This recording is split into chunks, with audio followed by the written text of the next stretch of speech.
पवित्र शास्त्र लोगन के बीच में परमेश्वर की खास कामन के बारे में बतावेला, जीवन की परमेश्वर के बारे में जाने बदे जरूरी है। जिंदगी की राह का यह उद्देश्य है कि आप सबन के परमेश्वर की मार्ग में आगे बढ़े में मदद करे और जिंदगी का मार्गदर्शन करे। कृपा करके देखी सुनी ताकि परमेश्वर आपकी जिंदगी का मार्गदर्शक ठहरे। वचन अध्ययन से पहले सुनी एगो सुंदर आत्मिक गीत। प्रभु खातिर बदला विचार हो, छोड़ दुनिया जहनवा। प्रभु खातिर बदला विचार हो, छोड़ दुनिया जहनवा। प्रभु खातिर बदला विचार हो, छोड़ दुनिया जहनवा।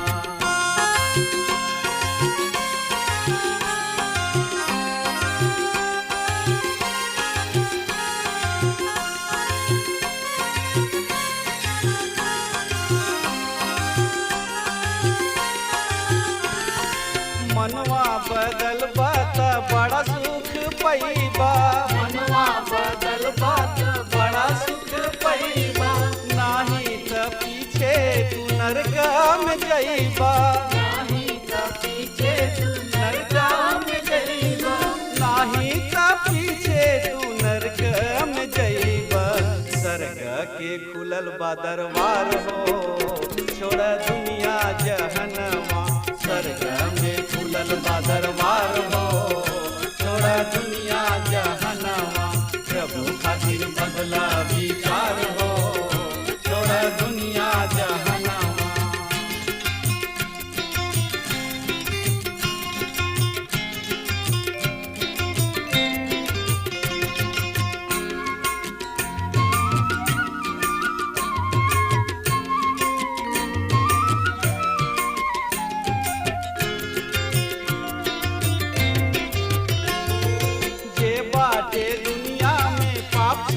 भरल जे बाटे दुनिया में पाप से भरल। बिन यीशु नाम के केहू न तरल। बिन यीशु नाम के केहू न तरल। बिन यीशु नाम के केहू न तरल। यीशु नाम से बाटे उद्धार हो, छोड़ दुनिया जहनवा। यीशु नाम से बाटे उद्धार हो, छोड़ दुनिया जहनवा। प्रभु खातिर बदला विचार हो, छोड़ दुनिया जहनवा।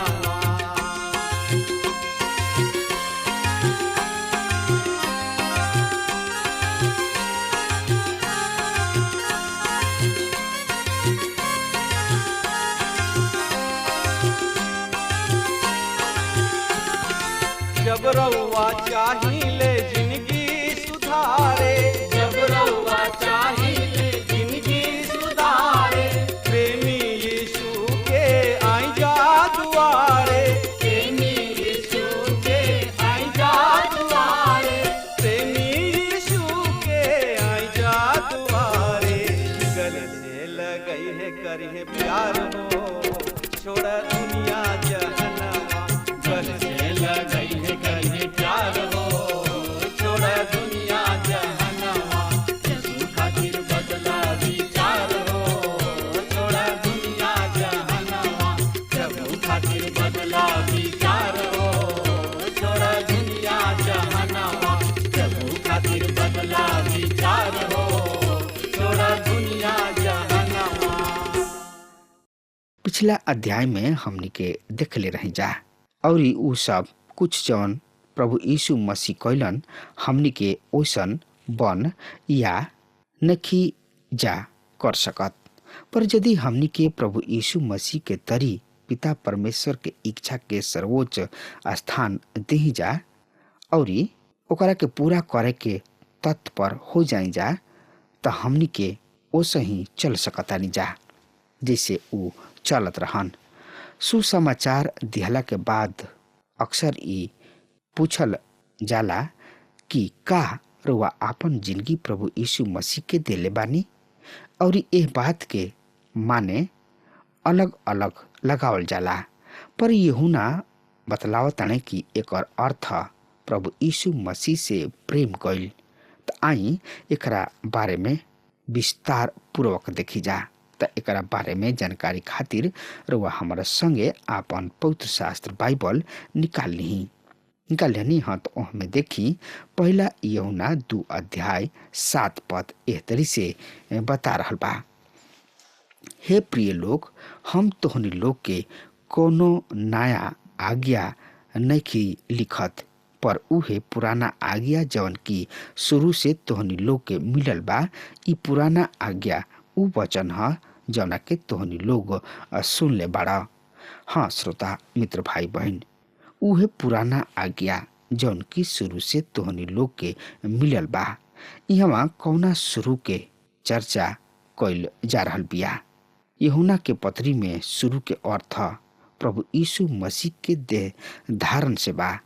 उहे पुराना आज्ञा तोहनी लोग के मिलल बा। ई उहे आज्ञा ह जौना के प्रभु यीशु मसीह जब एह पृथ्वी पर रहन अपना चेलन के देले रहन, जौना के ओहनी लोग अनेकों बार ठुकरावले भी।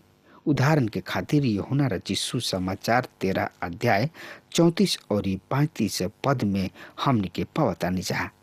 हम तोहनी लोग के एगो नया आशा देतानी कि तोहनी लोग एक दूसरा से प्रेम रखा, जैसे कि हम तोहनी लोग से प्रेम राखिना, ओसे ही तोहनी लोग भी एक दूसरा से प्रेम रखा। और फिर यूहन्ना 15:10-12 में यदि तोहनी लोग हमरा आज्ञा सबके मनब त हमरा प्रेम में बनल रहबा, जैसे कि हम अपना पिता के आज्ञा सबके मन ले बानी और उनका प्रेम में बनल रहिना।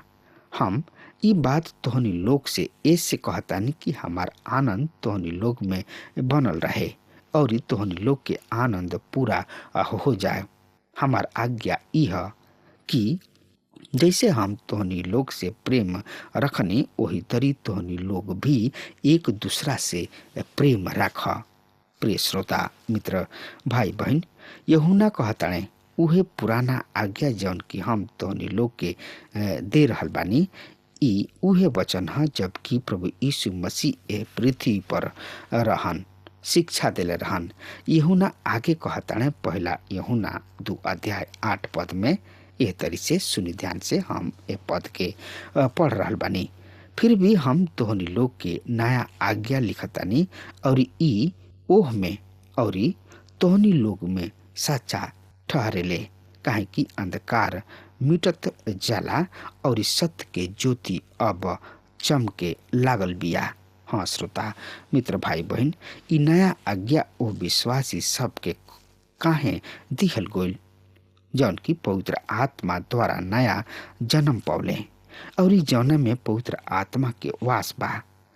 काहे कि ई आज्ञा पवित्र आत्मा के आवे से पहले क्रूस के दूसरा पक्ष पर दिहल गइल रहे। ए पद में ई नया आज्ञा है विश्वासी सबके परमेश्वर के इच्छा के अनुसार कार्य करे के बा और परमेश्वर के सबसे पहले इच्छा है उनका से प्रेम कइल। ई एगो विश्वासी के पहचान है।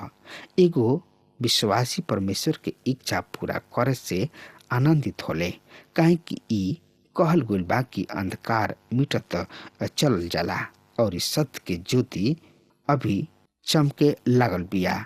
विश्वासी के एह जोग होखे के बा कि ऊ कह सकस कि ऊ प्रभु परमेश्वर के बढ़िया तरी से जानल और उनकर इच्छा के बढ़िया तरी से समझे के बा।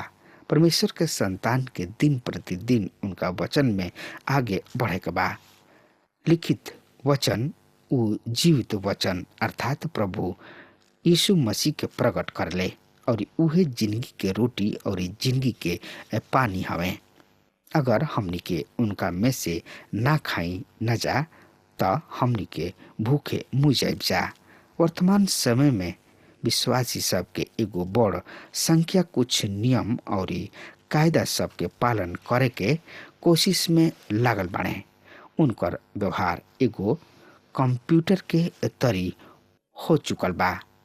ऐसन विश्वासी ई महसूस करलन कि मसीही जिंदगी ए छोट मोट चीज के पालन से ही बितावल जाला, पर हमनी के कोनो कंप्यूटर ना पर मानव हो जा। अगर हमनी के परमेश्वर के संतान हो जा तो हमनी के एगो नया स्वभाव बा। यद्यपि हमनी के नया स्वभाव भी बनल रहला जौन में कोनो बढ़िया वस्तु वास ना करला। प्रिय श्रोता मित्र भाई बहन, रोमियो 7 अध्याय 18 पद में ई बात के बतावल गइल बा। पर हमनी के नया स्वभाव परमेश्वर के इच्छा पूरा करे चाहेला। परमेश्वर के इच्छा के पूरा करे चाहेला। हाँ श्रोता मित्र भाई बहन, अंधकार मिटत चलल जाला। वर्तमान युग में एकर अनुवाद अंधकार मिट रहल बा भी कोई जा सकता। काहे कि अगर आज अपना चारों ओर देखब जा तो ई पाइब जा कि अंधकार अभी मिट नहीं रहल। परमेश्वर के वचन से अनभिज्ञता अभी भी बनल बा। सत्य की ज्योति अर्थात प्रभु यीशु मसीह पर प्रकट हो रहल बा। पहला यूहन्ना 2 अध्याय 9 पद एह तरी से बखान कर रहल बा। सुनि ध्यान से, हम ए पद के रउआ सामने पढ़ रहल बानी। जे केहू ई कहेला हम ज्योति में बानी और अपना भाई से बेर राखता, उ अब तक अंधकार में बा।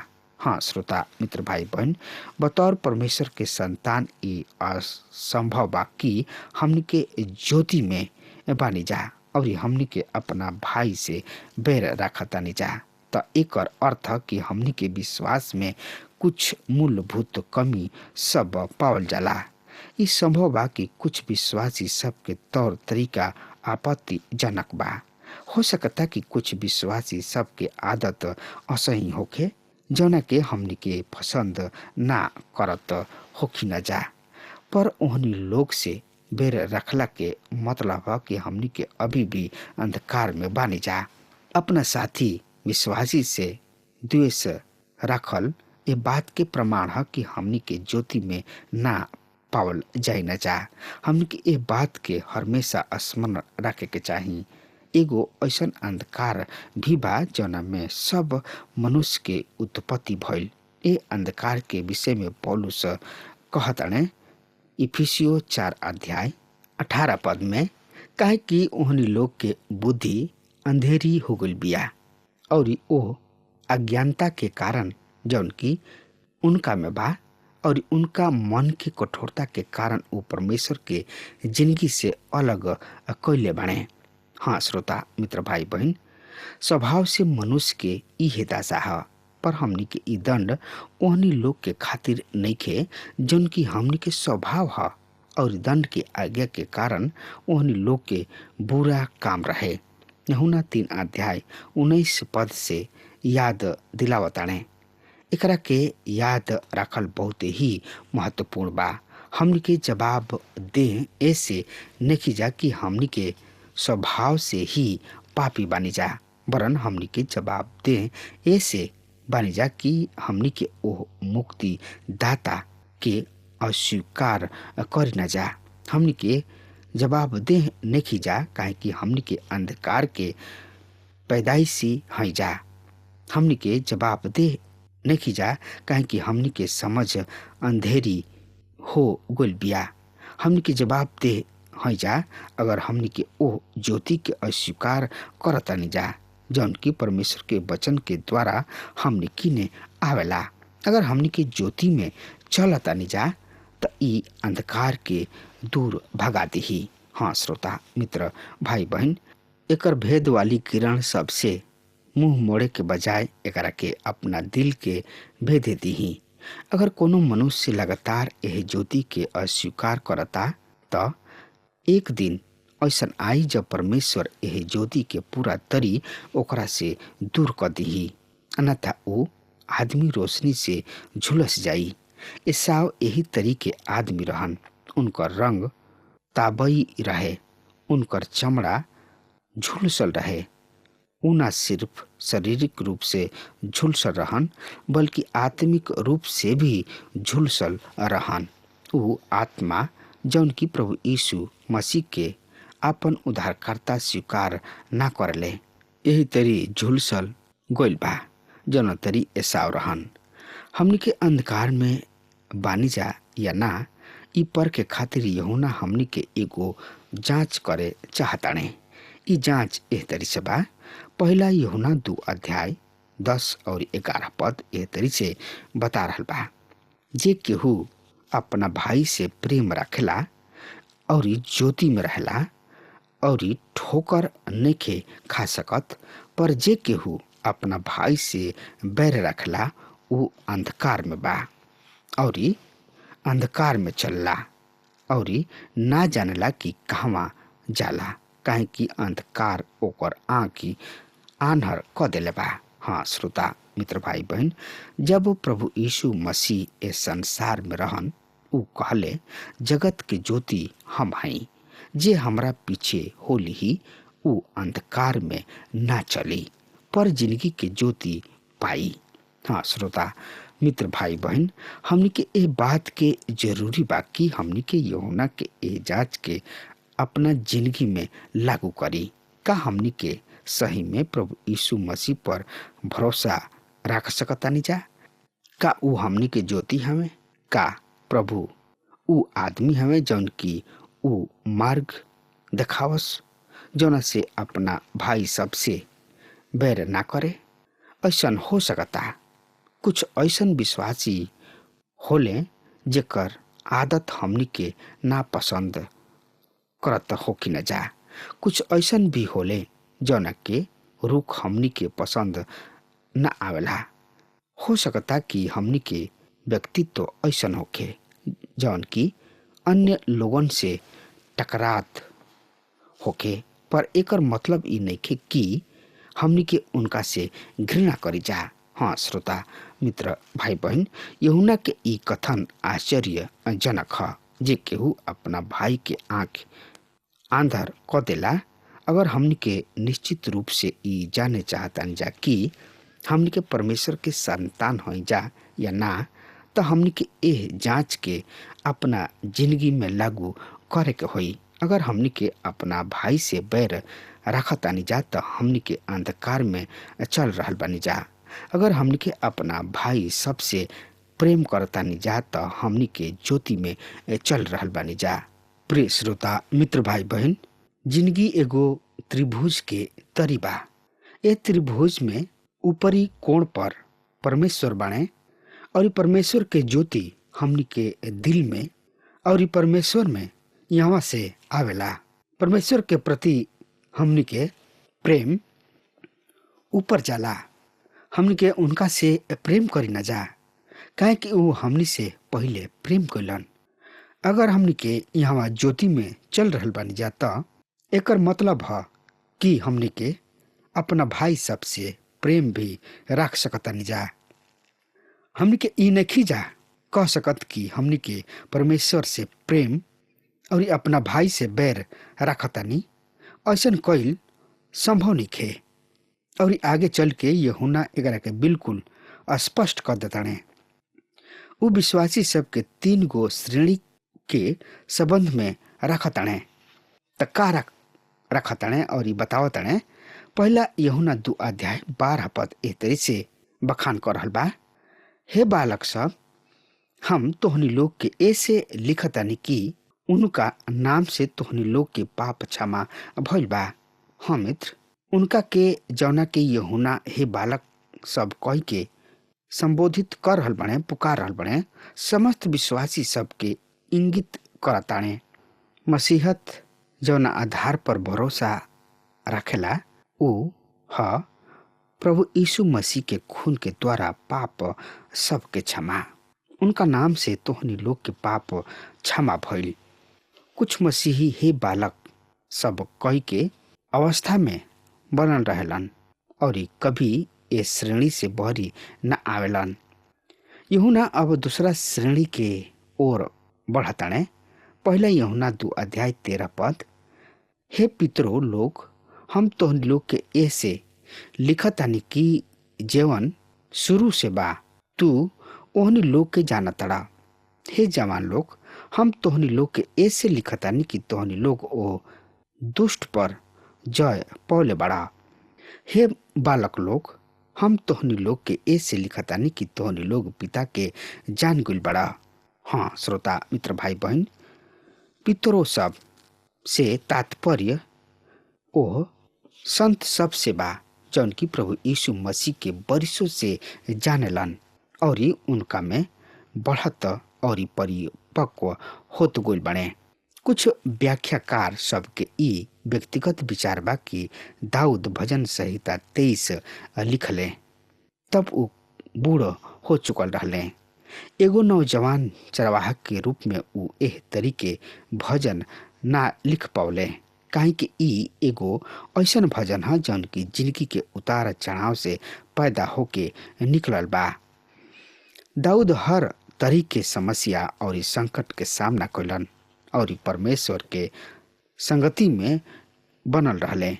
दाऊद पूर्ण रूप से परमेश्वर के संतान रहन और निश्चित रूप से यूहन्ना के पितरों सब के वर्गीकरण में आवेला। भजन संहिता 23 के ई बूढ़ राजा के भजन कहल जा सकता। हमने के ई कल्पना करी जा कि भजन के लिखत समय दाऊद अपना सिंहासन पर बैठले अपना पिछला जिंदगी के याद कर रहल बने। उ याद करतने ओह चरवाहा लइका के जौन की अपना भेड़न के झुंड के बेतलहम के पहाड़ी सब के चरागाह में हाँक के जात रहले। कौना तरी उ उनकर शेर सब और भालू सब से रक्षा कोइल करत रहले। फिर उ याद कोइल करत रहले जब वो राजा बनावल गुलन और अपना प्रजा के अगुवाई कलन। जब वो अपन जांचल परखल जिंदगी के देखले तब योनातन के साथ आपन अद्भुत मित्रता के याद करतने और अंत में सब 12 गोत्र सब पर राजा बनावे जाए के सब घटना उनका याद आवेला। वो अपना भयंकर पाप और परमेश्वर के दया और क्षमा के स्मरण करेले। उनका याद आवेला अपना घराना के उत्पन्न समस्या सबके, विशेष रूप से अबशालोम अपना प्रिय पुत्र के विद्रोह कैलन। उ याद रखताणे यरूशलेम से अपना पलायन के, अबशालोम के मृत्यु के समाचार के जौन की उनका खातिर एगो बड़ आघात रहे। यही बात के ध्यान में राखत बड़ बूढ़ राजा लिखताणे भजन संहिता 23:1 में, यहोवा हमार चरवाहा हमें, हमरा कुछ घटी ना होई। प्रिय श्रोता मित्र भाई बहन, अब हमार समय खत्म हो रहा बा। तब तक खातिर वो हमरा के आज्ञा दी। परमेश्वर हुआ के बहुते आशीष देस। आमीन। हमके विश्वास बा कि ई कार्यक्रम आप सब खातिर फायदेमंद सिद्ध भइल होई। अगर आप सबके लगे बाइबल से चाहे आपकी निजी जिंदगी से कोनो सवाल होके चाहे कोनो समस्या खातिर प्रार्थना करावे चाहतनी तो हमारी फोन नंबर पर जरूर संपर्क करी और आज का दिन आप खातिर सुखद बनावे।